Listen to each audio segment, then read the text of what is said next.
Hola, ¿qué tal? ¿Cómo están? Me da mucho gusto saludarlos en estos comentarios de salud.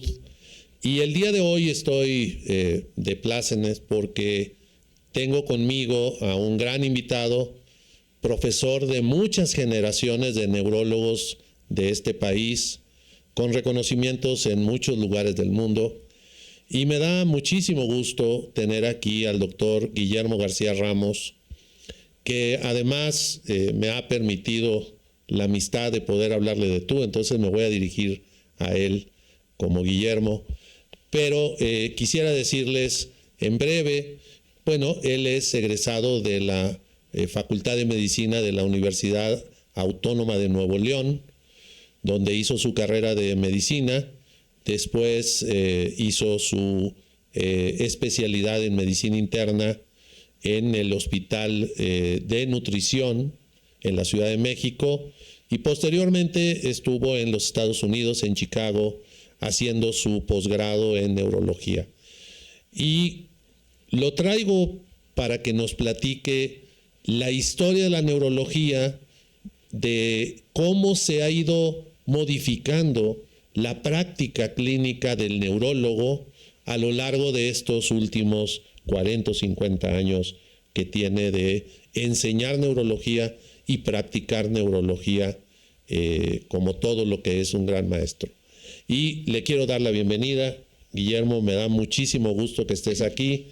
Y por favor, platícanos un poco cómo es o cómo era la práctica de la neurología cuando tú te formaste, cuando llegas a México por primera vez, en dónde trabajaste, cómo era la práctica clínica en aquellos tiempos.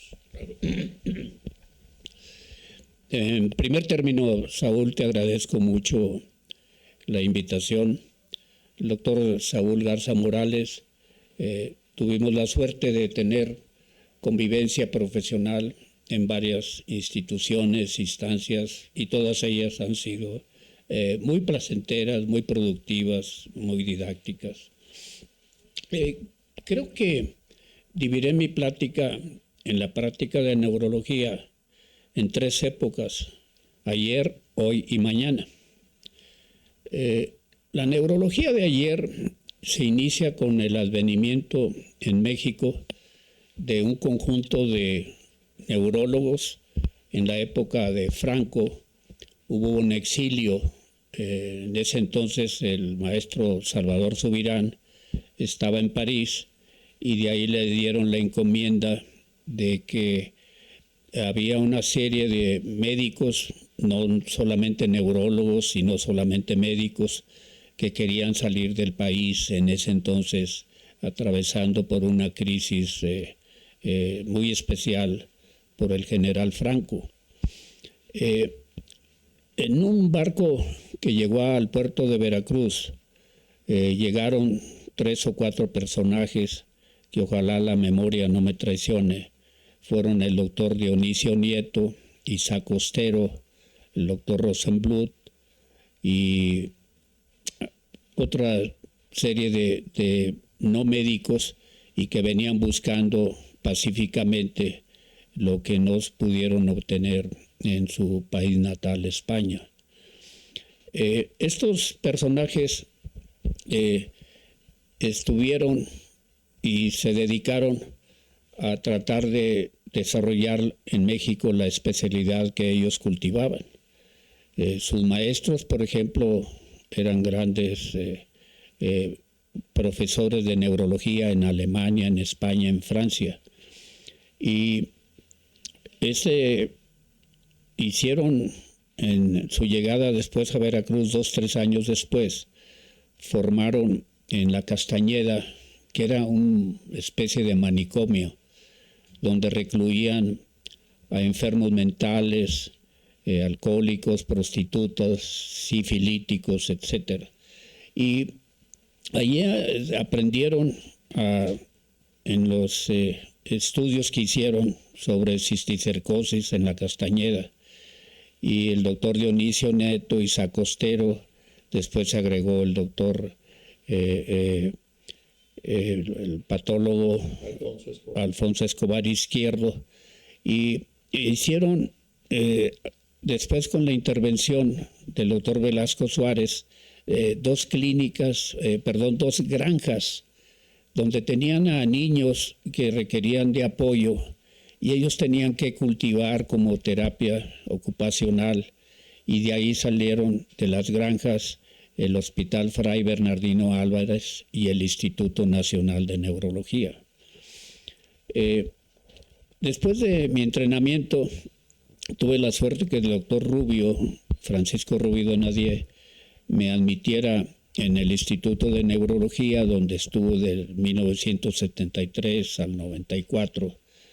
Me tocó la suerte de ser coordinador de actividades de enseñanza, y esa alma mater, al igual que la Facultad de Medicina, donde compartimos aulas, mi entrevistador y yo, allá en Monterrey, Nuevo León, y se formaron varias generaciones de neurólogos que ahora, como Saúl, pues tienen la virtud de desarrollar ellos mismos también formación de residentes, neuropediatras, etc.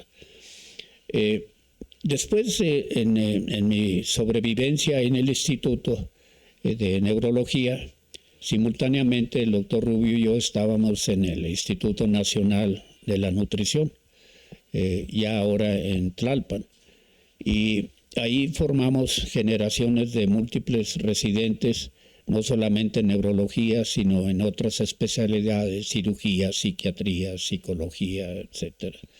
Oiga, maestro, en esos tiempos estamos hablando de un momento de la práctica clínica neurológica donde pues apenas estaban llegando los tomógrafos, donde los procedimientos de neuroimagen más adelantados eran angiografías con punciones directas de la carótida, y no había otras estrategias ni métodos de diagnóstico. ¿Cómo era la práctica? ¿Cómo se hacía la práctica? ¿Era una práctica muy tutelar? ¿Era directamente con el enfermo? ¿Se utilizaban los estudios de cadáveres? ¿O qué era lo que predominaba en aquellos tiempos? Bueno, en primer término, pedíamos a todos los residentes que deberían de traer, sino un maletín donde trajeran los instrumentos para hacer la valoración, oftalmoscopio, martillos, etc. Y la enseñanza era tutelar, es decir, vamos a ver tal enfermo con este problema, hacer el interrogatorio, examen físico, luego comentamos cuál es tu pensamiento diagnóstico y todo. O sea que era una neurología tutelar en base a instrumentación. Sobre el resultado del análisis clínico, el residente tenía que decir qué estudios eran convenientes practicar, cuáles estarían contraindicados, qué tratamiento, pronóstico, etc. Y al final, pues era una armonía, porque eran como 10, 15 residentes y a todos ellos teníamos que hacerles ese tipo de evaluación. Y como decía, los instrumentos pues eran los tradicionales para un examen neurológico, como el esteto para el cardio y así sucesivamente. Esto vida o simbiosis entre médico y residente pues era muy constructiva. Lo que quiere el doctor Saúl Garza es describir más o menos cuál fue la tecnología en ese entonces. Había placas simples de cráneo, electroencefalograma de 6 canales, punciones lumbares que tenía que hacer el residente supervisado y estudios básicos de laboratorio, niveles de medicamentos antiepilépticos, etc. Y eso era todo lo que había. Con el advenimiento llegan resonancias magnéticas, nuevos electroencefalógrafos, que ahora hasta en un celular se puede implementar algo. Y así fue creciendo. Y la medicina que era de fenotipo, es identificar clínicamente lo que tenía. Ahora muy elegantemente se prueban pruebas de biología molecular para confirmar tal o cual diagnóstico. Oiga, maestro, perdón que lo interrumpa. A mí me tocó esa época 1988, por ahí, cuando llega por primera vez un resonador, digamos ya profesional de primera línea, que hasta donde recuerdo era una donación del gobierno francés al Instituto Nacional de Neurología. Y a partir de ahí yo recuerdo que había muchas críticas en relación a que los médicos que ahora nos formábamos con esas nuevas tecnologías, como la imagenología moderna, pues ya no hacíamos una buena clínica, ya no interrogábamos bien al paciente, ya pasábamos por alto mucho de los preceptos tradicionales de la exploración neurológica. ¿Sí sucedió eso o verdaderamente, sencillamente, la neurología se enriqueció con nuevas técnicas que podían ayudar a perfeccionar muchos de los hallazgos que habíamos visto en los enfermos? Les voy a platicar una anécdota que describe, espero vivamente lo que sucedía. Está un neurocirujano ya en su cuarto año de residencia, y hay como 5 residentes, 6 alumnos, y le comenta al residente de guardia: prepárate el quirófano, vamos a operar, viendo la resonancia. Va a haber que hacerle una incisión tal o cual, no hay que cruzar sangre, espero que no se requiera.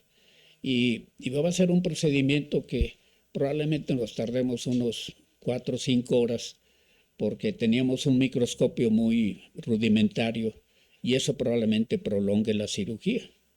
Y está en un interno y le dice: doctor fulano de tal, oiga doctor, ¿y no sería conveniente hacerle la historia clínica al paciente, que usted lo revisara, que platicara con los familiares? Así de escandaloso era la transformación, que a veces, ojalá no se dé mucho tiempo, pero aún sigue, de que la tecnología persigue reemplazar a la evidencia clínica. Y eso, pues, es un ejemplo de lo que nos estamos transformando. Lo que sería un abuso del proceso. Sí. Yo quisiera platicar otra anécdota muy interesante de cómo un día me mandaron un niño. Yo dirigía un departamento de neurología pediátrica. Me mandaron un niño del norte de la República para que le operáramos, porque el niño tenía una epilepsia muy refractaria y tenía una enorme calcificación en un lóbulo frontal. Voy a imaginar que era el derecho. Y me lo mandan diciendo: hay que operarle esa lesión para poder controlar las crisis epilépticas.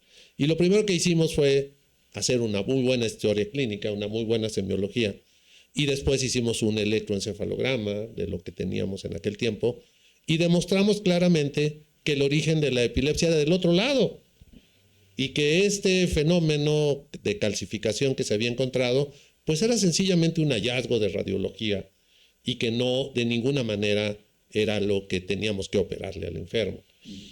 Con esto quiero decir, hoy, con la tecnología actual, con los estudios genéticos que tenemos disponibles, su opinión es que la clínica sigue teniendo la vanguardia en cuanto a las decisiones terapéuticas.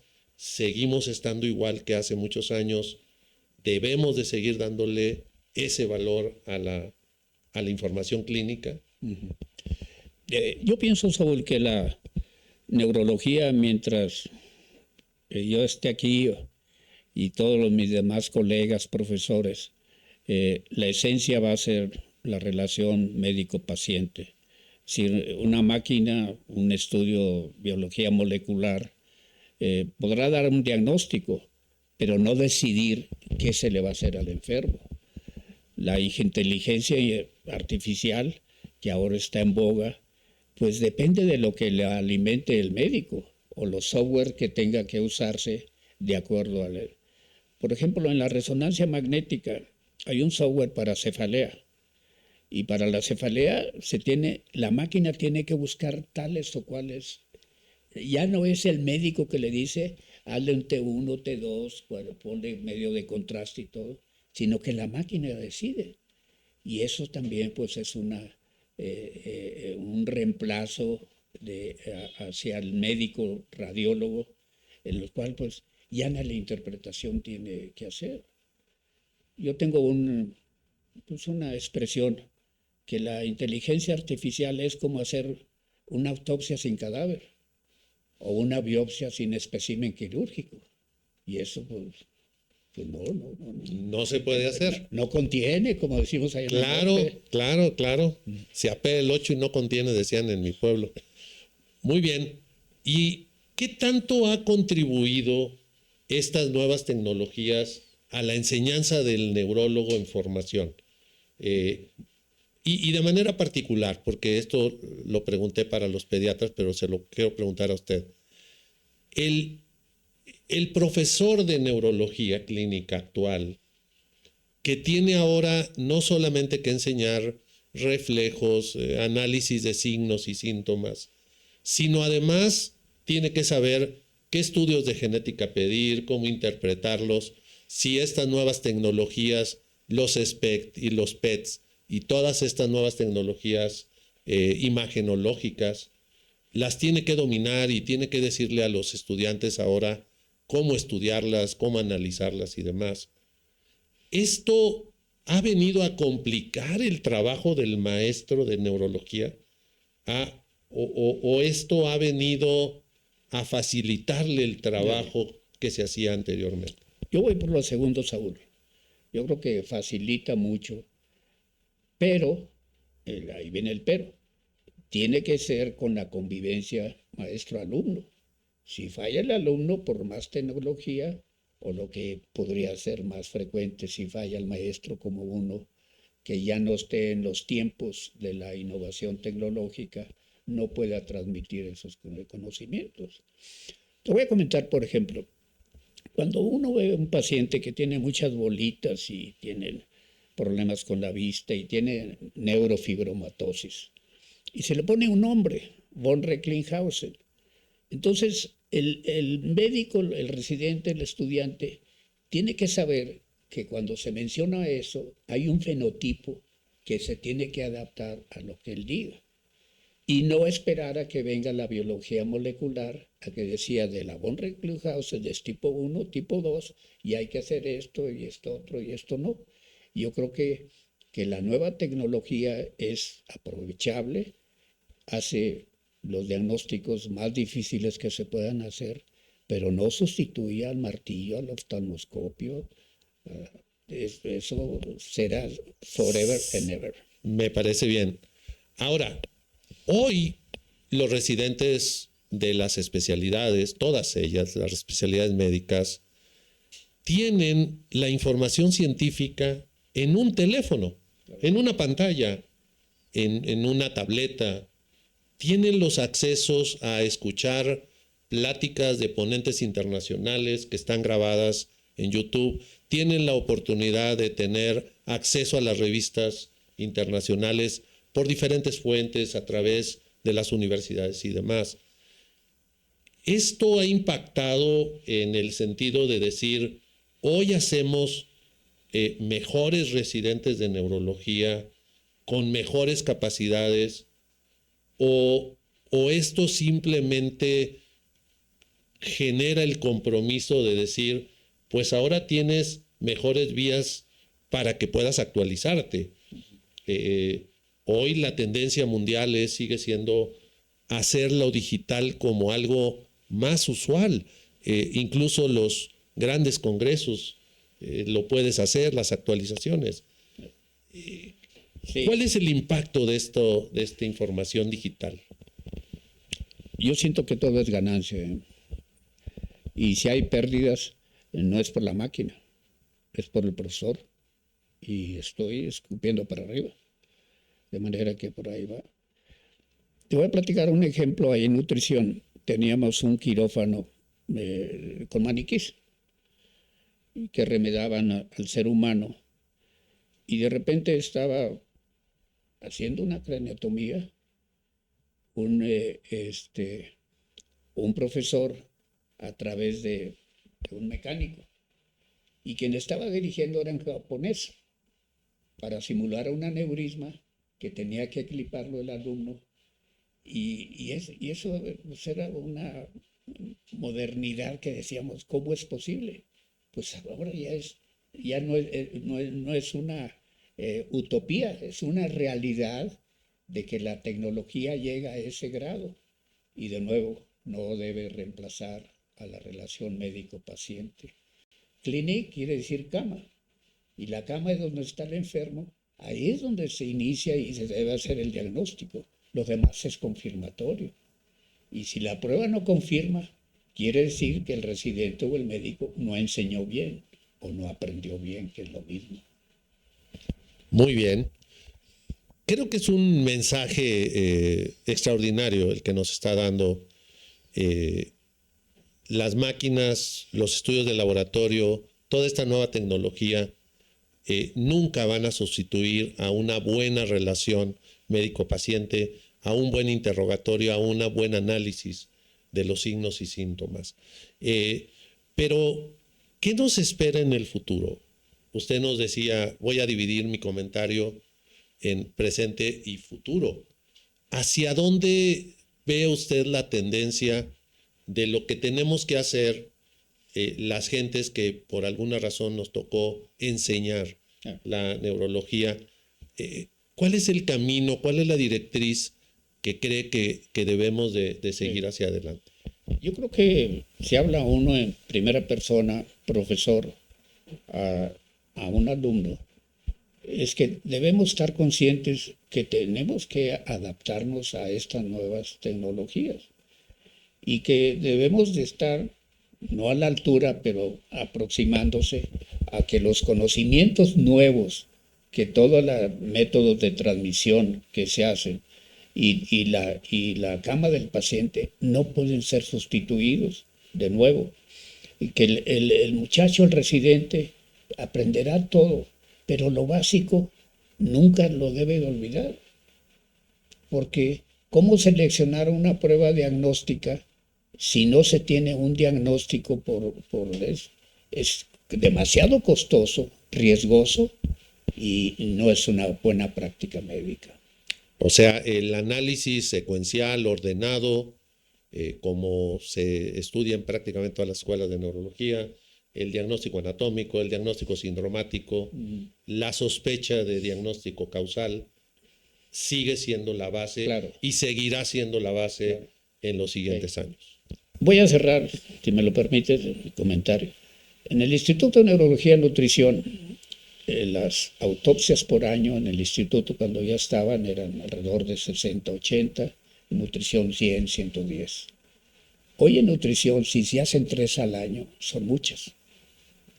No porque el familiar no quiera, sino porque se piensa que el diagnóstico ya está hecho.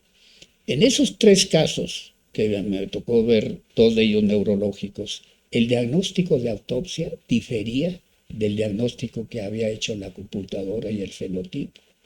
O sea que aún así con esta nueva tecnología, sus probabilidades de error no están exentas.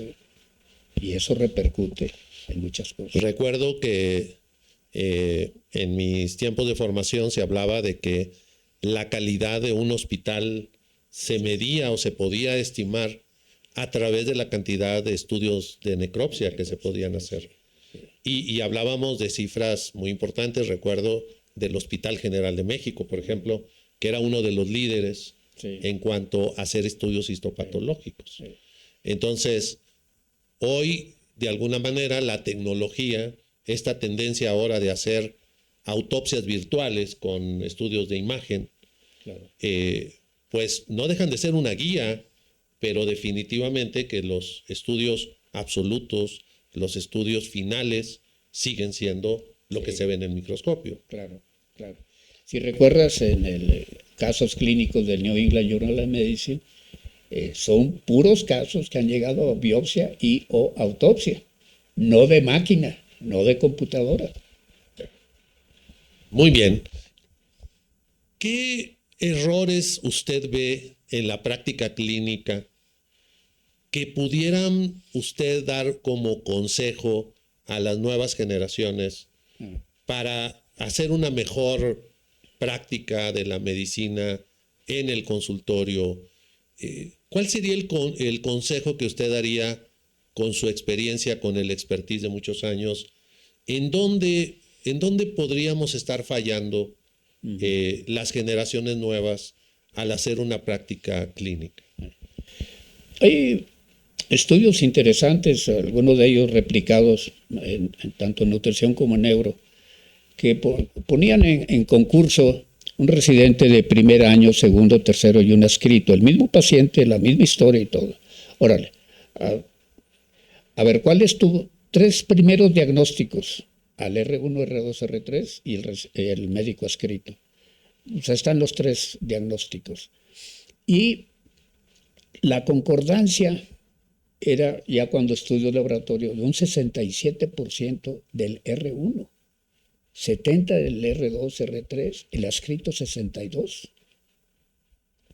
Quiere decir que era un buen hospital, una buena enseñanza, porque el maestro siempre debe enseñar lo que el alumno va a saber más que él, y se cumplía a la vez.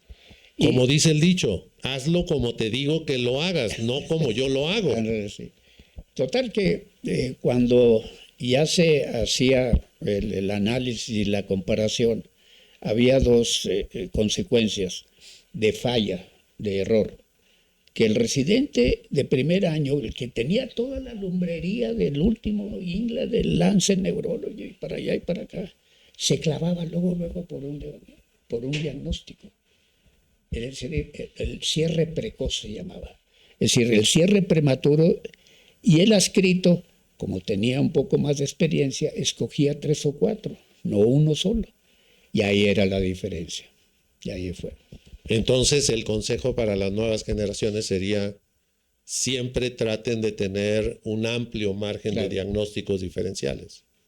Y por último, en 2 minutos, ¿qué opina usted de esta nueva tendencia a que la relación médico-paciente ahora es una relación médico-cliente?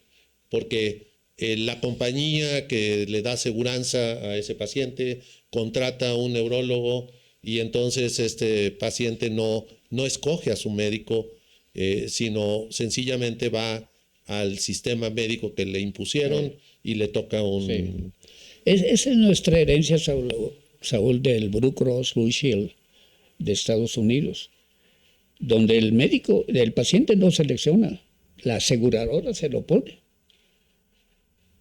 Y si el paciente se siente muy incómodo, por más esfuerzos que haga, yo quiero que me vea Saúl Garza porque está mi niñito enfermo y todo eso, pues no, se tiene que ajustar.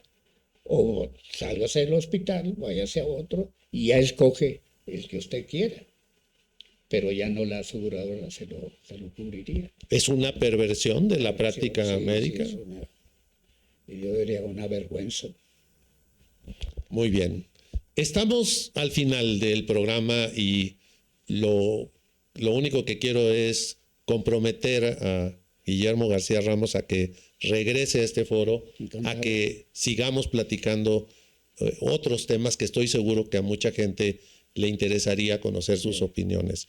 El día de hoy tengo que cerrar el programa agradeciéndole a todos ustedes y deseándoles que tengan felices fiestas. Soy Saúl Garza y me despido de ustedes de estos comentarios a la salud. Gracias a todos ustedes. Muchas gracias. Gracias.